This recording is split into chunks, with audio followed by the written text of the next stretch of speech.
तो Chris Hemsworth acting से break ले रहे हैं अपनी एक डिजीज़ के चलते। इसके बारे में भी काफ़ी डिटेल में हम लोग बात करेंगे। उसके अलावा भी काफ़ी ज़्यादा अपडेट्स है आप लोगों के लिए, आप लोगों को देने के लिए इस वाली वीडियो में। तो वीडियो को अब तक जरूर देखिएगा। इससे पहले अभी तक आप लोगों ने वीडियो को लाइक नहीं किया, लाइक भी करिएगा। चैनल पर नहीं, चैनल को जरूर सब्सक्राइब करिएगा। बिना टाइम वेस्ट के लेट्स गेट स्टार्टेड।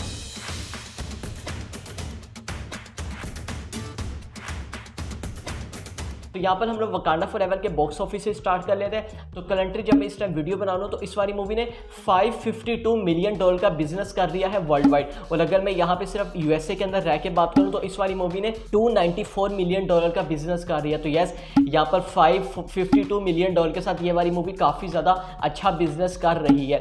अगली अपडेट के बारे में बात करें तो ये यहाँ पर Spiderman across the Spiderverse से निकल कर आ रही है। ये भी काफ़ी ज़्यादा एक्साइटेड मूवी होने वाली है। तो यहाँ पर इसके जो डायरेक्टर ने इस वाली बात को कंफर्म कर दिया है कि इस वाले मूवी में हमें मल्टीपल एनिमेशन स्टाइल्स देखने को मिलेंगे। आप लोगों को पता होगा जो पहली मूवी थी स्पाइडरमैन इनटू द स्पाइडरवर्स, उसकी एनिमेशन काफ़ी ज़्यादा अमेजिंग थी। लोगों ने उसको उसकी एनिमेशन की वजह से ही सराहा था।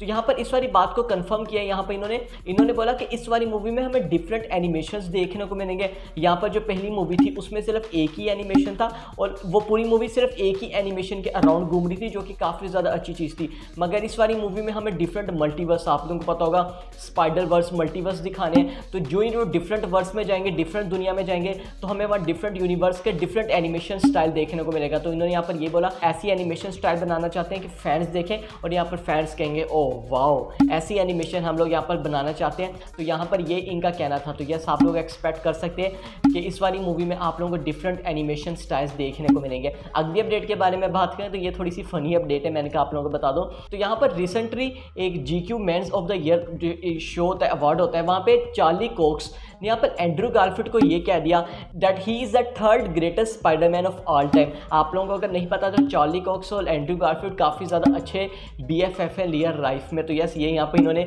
मजाया कह दिया कि एंड्रू गारफील्ड जो है थर्ड ग्रेटेस्ट स्पाइडरमैन है, यानी कि उन्होंने ये कह दिया कि सबसे कम वाले स्पाइडरमैन है, क्योंकि 3 ही अभी तक स्पाइडरमैन है ना, टोबी मैगवायर, एंड्रू गारफील्ड और टॉम हॉलैंड। तो इन्होंने एंड्रू गारफील्ड को मजाया तौर पर सबसे नीचे रखा। अगली अपडेट के बारे में बात करें तो ये काफ़ी ज़्यादा इंपॉर्टेंट न्यूज़ है। तो यहाँ पर डेयरडेविल बोर्न अगेन की जो सीरीज आने वाली है, रिपोर्ट्स के मुताबिक इस वाली सीरीज में हमें यहाँ पर व्हाइट टाइगर इंट्रोड्यूस होता हुआ दिखाई देगी। ये जो एक फीमेल कैरेक्टर है, हमें कॉमिक्स में भी देखने को मिली है, जिसकी डेयरडेविल के साथ काफ़ी ज़्यादा अच्छी केमिस्ट्री है। तो यस, यहाँ पर ये हमें White Tiger Daredevil Born Again में देखने को मिल सकती है। यहाँ पर अगली अपडेट के बारे में बात करें तो ये यहाँ पर निकल कर आ रही है अल्फ्रेड मोलिना से निकल कर, जो यहाँ पर डॉक्टर ऑक्टोपस का कैरेक्टर प्ले करते हैं।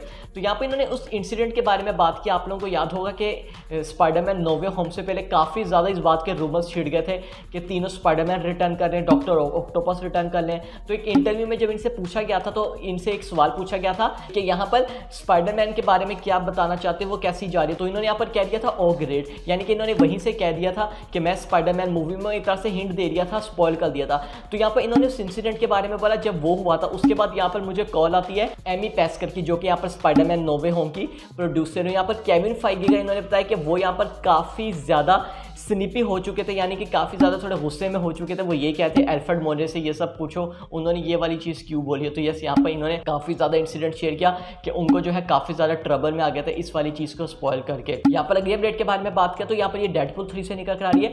तो फिलहाल डेडपूल 3 का टाइटल आप लोग जानना चाहते होंगे, तो इसको यहाँ पर जो टाइटल दिया जा रहा है, इसको यहाँ पर रिस्ट इस नाम से किया जा रहा है, untitled Deadpool and Wolverine film, यानी कि इसको अभी तो कोई टाइटल नहीं दिया जा रहा है। अगली अपडेट के बारे में बात करें तो जेम्स गन से निकल कर आ रही है। उन्होंने यहाँ पर ये कह दिया है कि Guardian of the Galaxy volume 3 is going to be very emotional movie. Yes, इन्होंने यहाँ पर ये कहा। सबसे पहले तो उन्होंने Guardian of the Galaxy holiday special के बारे में बात की कि मैंने इसकी स्क्रीन पे को दिखने में मुझे कुछ चंद ही घंटे लगे थे, और यहाँ पे इन्होंने बोला कि इस वाली मूवी में मुझे कुछ इतनी ज़्यादा मेहनत करने की ज़रूरत नहीं पड़ी। वह खैर मेहनत तो हर चीज़ में होती है। और इन्होंने यहाँ पर बोला कि मुझे पता था कि हॉलीडे स्पेशल में जो कास्ट है उनसे परफॉर्मेंस कैसे निकालनी है, लोगों की परफॉर्मेंस कैसे हासिल करनी है, डायरेक्शन सब कुछ आसान था। मगर यहाँ पर दूसरी तरफ वॉल्यूम 3 के बारे में अगर मैं बात करूँ, ये वाली मूवी को बनाने के लिए काफ़ी ज़्यादा मेरे लिए बड़ा चैलेंज था। इन्होंने यहाँ पर टॉर्चर का वर्ड यूज़ किया, कभी मैं इसको बना रहा था, कभी मैं उसको यहाँ पर हॉलीडे स्पेशल को बना रहा था, तो बैक एंड फोर्थ चढ़ता रहता था। तो यस, उन्होंने यहाँ पर एंड में ये बोला कि यहाँ पर वॉल्यूम 3 जो होने वाली है ये यहाँ पर काफ़ी ज़्यादा इमोशनल होने वाली है, आप लोग ये एक्सपेक्ट कर सकते हैं। और जब इमोशनल का वर्ड यूज आता है तो मार्वल सिनेमैटिक यूनिवर्स में हम तो यही समझते हैं कि सल्क कैरेक्टर की डेथ होने वाली है। तो लेट्स सी यहाँ पर क्या होता है। अगली अपडेट के बारे में बात करें तो ये एंटमैन 3 से निकल निकल कर आ रही है। तो यहाँ पर जो चार्ल्स मल्टीवर्स के उन्होंने यहाँ पर बोला है कि एंटमैन 3 अब तक की बेस्ट एमसीयू स्क्रिप्ट होने वाली है, मैं इसको 10 आउट ऑफ 10 नंबर देता हूँ। उन्होंने बोला यहाँ पर जो स्क्रिप्ट लिखी गई है ये मुझे काफ़ी ज़्यादा अच्छी लगी और मेरे ख्याल से ये यहाँ पर एंटमैन 3 जो है एमसीयू की बेस्ट स्क्रिप्ट होने वाली है। मैं तो ये कहूँगा कि आप लोग मूवी देख के ही जो है खुद से बताएं कि ये बेस्ट होगी या नहीं होगी, आप लोग खुद ये फैसला कर सकते हैं। यहाँ पर अगली अपडेट के बारे में बात करें तो यहाँ पर फर्स्ट लुक रिवील हो चुका है मार्वल से, जहाँ पर आप देख सकते हैं मिस मार्वल का, कैरल डैनवर्स कैप्टन मार्वल का और मोनिका रैम्बो का। अगली अपडेट के बारे में बात करें तो ब्लेड से निकल कर आ रही है और थैंक गॉड के ब्लेड के हवाले से भी कुछ अच्छी न्यूज़ निकल कर आ रही है। तो यहाँ पर ब्लेड के सबसे पहले डायरेक्टर कंफर्म हो चुके हैं। यस, यहाँ पर इस बार हमें पता था कि जो पहले डायरेक्टर थे उन्होंने इस बार मूवी को छोड़ दिया था, इस बार प्रोजेक्ट को छोड़ दिया था। अब यहाँ पर जो डायरेक्टर इस वाली मूवी को डायरेक्ट करेंगे उनका यहाँ पर नाम होने वाला है यान, ये इस वाली मूवी को डायरेक्ट करेंगे और यहाँ पर इसके राइटर भी कंफर्म हो चुके हैं। तो इसको यहाँ पर माइकल स्ट्रैबरी इस वाली मूवी को लिखेंगे। और यहाँ पर सबसे मेन चीज़ के बारे में बात कर लेते हैं कि ये वाली जो मूवी होने वाली है ब्लेड की, ये यहाँ पर काफ़ी ज़्यादा डार्कर होने वाली है। यस, एमसीयू के दूसरे प्रोजेक्ट्स में ये डार्कर मूवी होगी, जो कि मुझे काफ़ी ज़्यादा अच्छी चीज़ लगी है। मैं पर्सनली यही चाहता था। ब्लेड का कैरेक्टर हमें पता है थोड़ा डार्क टाइप है, मतलब जिस तरह से उसका हमें कैरेक्टर देखने को मिलता है वॉयलेंस टाइप। तो यस, ये काफ़ी ज़्यादा अच्छी चीज़ है कि इसको ये लोग डार्क मूवी बनाना चाहते हैं और एमसीयू में भी डार्क मूवी बन रही है।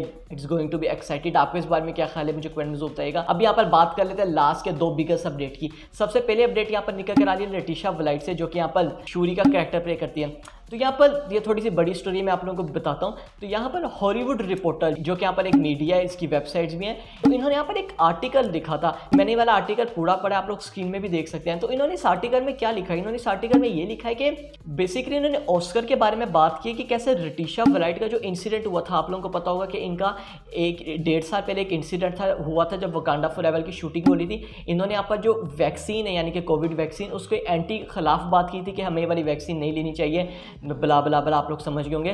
तो यहाँ पर लेटिशा वलाइट को काफ़ी ज़्यादा हेट मिली थी इस चीज़ के ऊपर। तो यहाँ पर हॉलीवुड रिपोर्टर ने इस आर्टिकल में ये लिखा है पूरा कि यहाँ पर कैसे लेटिशा वलाइट भी अब बिल्कुल विल स्मिथ और ब्रैड पिट की तरह हो रही हैं।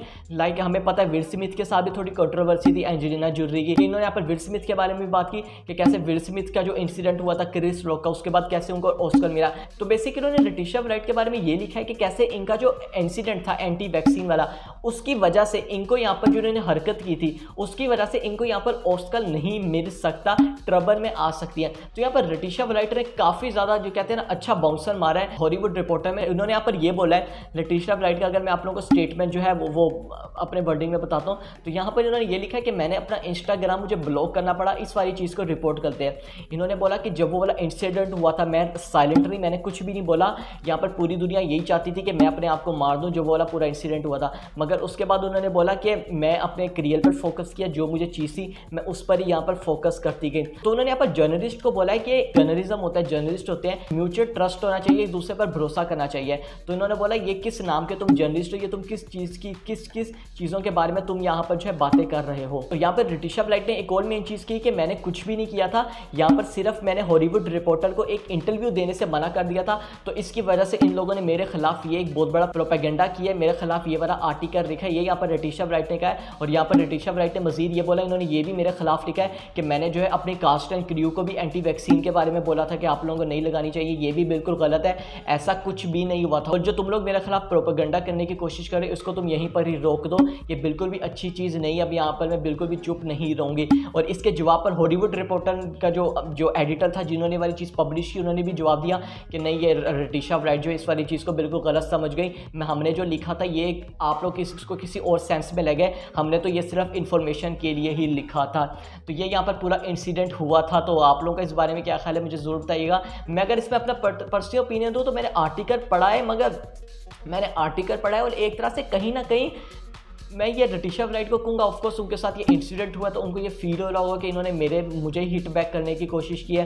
तो आप लोगों को इस बारे में क्या ख्याल है मुझे आप लोग कमेंट में जरूर बताइएगा। यहाँ पर हम लोग अब बात कर लेते हैं अगली अपडेट के बारे में। तो यहाँ पर क्रिस हेम्सवर्थ ने सबसे पहले थोर के बारे में बोला है कि थोर कैरेक्टर जो है फ्यूचर में ज़रूर रिटर्न करेगा, मुझे इसकी पॉसिबिलिटी लग रही है कि थोर हमें फ्यूचर में देखने को मिल सकता है। और यहाँ पर बोला जब ये देखने को मिलेगा मुझे लगता है कि थोर फ्यूचर में इसका ये लास्ट प्रोजेक्ट होने वाला है, थोर कैरेक्टर की डेथ होने वाली है, ये यहाँ पर लग रहा है। तो पर्सनली मुझे भी ऐसी फीलिंग आ रही है कि हमें ये वाली स्टोरी देखने को मिल सकती है जैसा थोर का कैरेक्टर आ रहा है लव एंड थंडर में भी हमें जैसा दिखाया। तो क्रिस हेम्सवर्थ ने बोला अगले थोर के प्रोजेक्ट में हमें यहाँ पर थोर की डेथ देखने को मिल सकती है। अब हम यहाँ पर बात कर लेते हैं लास्ट और बिगेस्ट अपडेट की।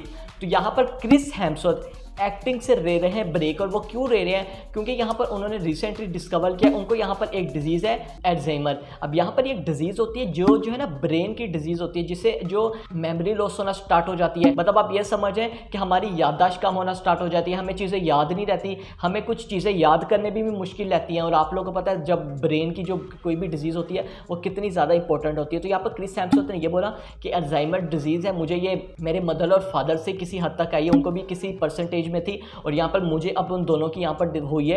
तो ये मेरे लिए काफ़ी ज़्यादा होगा कि मैं इसको कैसे टैकल करता हूँ। यहाँ पर इन्होंने बोला कि मैं एक्टिंग को छोड़ नहीं रहा, मगर मैं फिलहाल के लिए एक्टिंग से ब्रेक ले रहा हूँ इस अल्जाइमर डिजीज़ को टैकल करने के लिए, कि मुझे पूरा देखना पड़ेगा मैं इस डिजीज़ से यहाँ पर कैसे गुजार सकता हूँ, मैं इसको कैसे यहाँ पर टैकल करूँ। तो ये यहाँ पर क्रिस हेम्सवर्थ का कहना था कि इनको अब कितना ज़्यादा बड़ा चैलेंज का सामना ये फेस करना पड़ रहा है। तो लेट्स सी कि क्या होता है। मैं तो पर्सनली क्रिस हेम्सवर्थ को ये कहूँगा गेट वेल सून, कि वो काफ़ी ज़्यादा अमेजिंग एक्टर है। कोई भी पर्सन नहीं चाहता कि यार मतलब इतना अच्छा करियर जिस ट्रेजेक्टरी में जा रहा हो उनके साथ ये वाला इंसिडेंट हो जाए जो कि अल्जाइमर डिजीज़ इस टाइम क्रिस हेम्सवर्थ को है। तो बस हमारा वीडियो में था। अभी तक आपने वीडियो को लाइक नहीं किया, लाइक भी करके चैनल पर चैनल को सब्सक्राइब कर चुका। मैं मिलता हूँ आपसे अगली वीडियो।